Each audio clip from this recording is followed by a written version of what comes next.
সীমান্তে ভারতের অমানবিক আচরণ আন্তর্জাতিক অঙ্গনে তুলে ধরতে সরকারের প্রতি আহ্বান জানিয়েছেন এবি পার্টির চেয়ারম্যান মজিবুর রহমান মঞ্জু।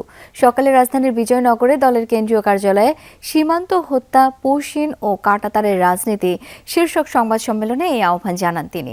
বলেন, বন্দি প্রত্যাবর্তন চুক্তির আওতায় পলাতক আসামিদের ফেরত না পাঠিয়ে বরং নিরীহ মানুষদের বাংলাদেশে পৌশিন করার চেষ্টা করছে ভারত।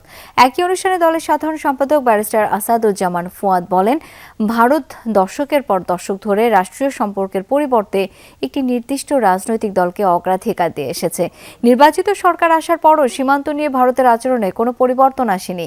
এ সময় সরকারের কাছে গত 56 বছরে সীমান্তে হত্যার শিকার মানুষদের তালিকা প্রকাশ এবং জুলাই গণ-অভ্যুত্থানের আকাঙ্ক্ষার আলোকে সর্বদলীয় পররাষ্ট্রনীতি বাস্তবায়নের দাবি জানান ব্যারিস্টার আসাদুজ্জামান ফুয়াদ।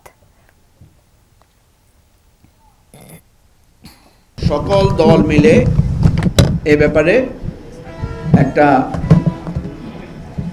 নিন্দা প্রস্তাব আনা এবং একটা পার্লামেন্টারি কমিটি এই সীমান্ত এলাকা পরিদর্শন করতে পারে এবং আন্তর্জাতিকভাবে এটার ব্যাপারে একটা প্রতিবাদ তুলে ধরা দরকার। আন্তর্জাতিক মহলকেও এখানে ইনভলভ করা দরকার।